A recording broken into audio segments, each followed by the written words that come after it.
Hey everyone, welcome back to Engineering Systems.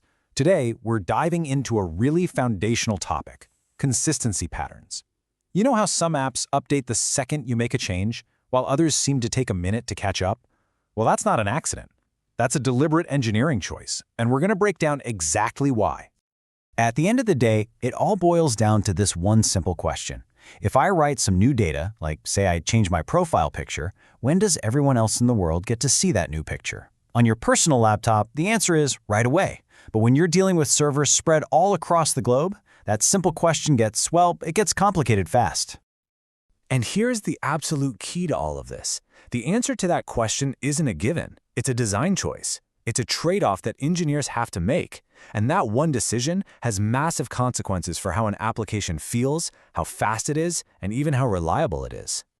So here's our game plan for today. First, we'll really frame that core consistency question. Then, we'll meet our main character, strong consistency.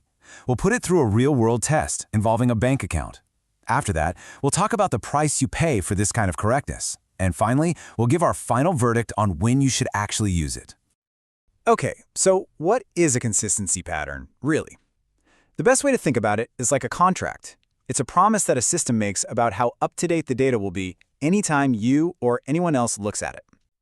Now, there's a whole family of these models, from the super strict to the really laid back.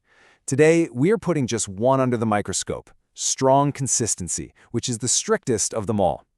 We will absolutely be covering the others in future deep dives, so if that sounds interesting, make sure you're subscribed so you don't miss out. All right, let's get to it. Let's meet strong consistency. The whole idea here is built on one simple but really powerful guarantee: absolute correctness. No ifs, ands, or buts. So the official definition goes like this. Once a write operation is complete, every single read that comes after it, from anyone, anywhere, is guaranteed to see that brand new latest value. The important part is latest value and no exceptions.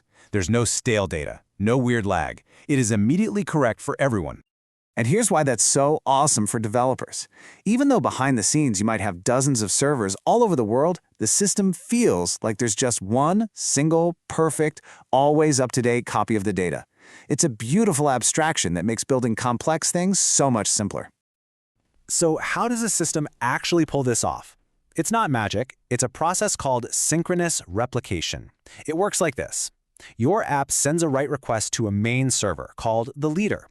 The leader doesn't just save it and call it a day. Nope. It immediately forwards that write to all its backup servers, or replicas. And here is the absolute most critical part. The leader then waits.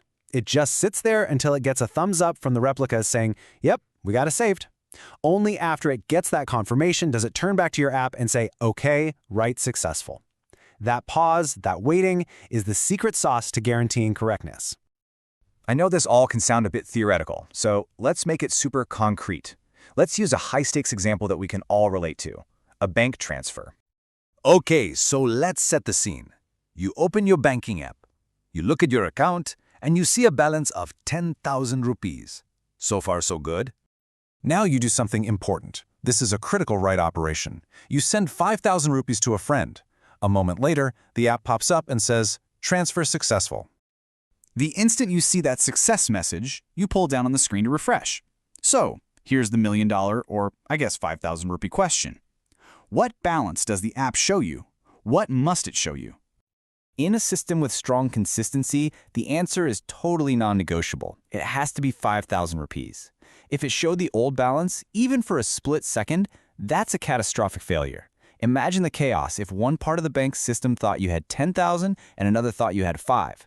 You could end up spending the same money twice, and, well, banks aren't big fans of that. Okay, so this guarantee of correctness is amazing. It's what you want, right? But it doesn't come for free. Nothing in engineering ever does. You have to pay a price for this level of perfection, and that's where we talk about trade-offs. This slide lays it out perfectly. The pros are obvious and they're huge. You get that ironclad guarantee of correctness. It makes life way simpler for developers, and for critical systems like banking or e-commerce inventory, it's basically essential. But the cons? They're just as big. Remember that waiting step? That takes time. That's higher latency, which means your app feels slower. It also means lower availability. If one of those replica servers is down and can't give a thumbs up, the whole write might just fail. And trying to do this across different continents gets really, really hard. And that's really what it all boils down to. This quote nails it. You are making a conscious decision to trade some speed and some resilience for absolute correctness. It's a choice, and for some applications, it's the only choice that makes sense. So when should you make that trade? You pick strong consistency when being wrong is way, way more expensive than being slow. We're talking about anything with money, right? Or user permissions, or maybe inventory for a flash sale. If the business rules say this number must be perfect 100% of the time and any brief confusion could cause a disaster, then strong consistency isn't just a nice to have, it's a requirement. All right, let's wrap this up. What's the final verdict?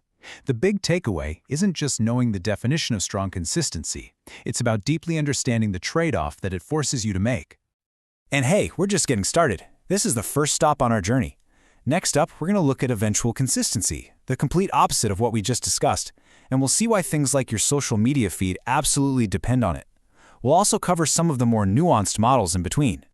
So, if this helped you build a real intuition for how these systems work, do me a huge favor and hit that like button and subscribe so you're ready for our next deep dive. Thanks so much for watching, and I'll see you in the next one.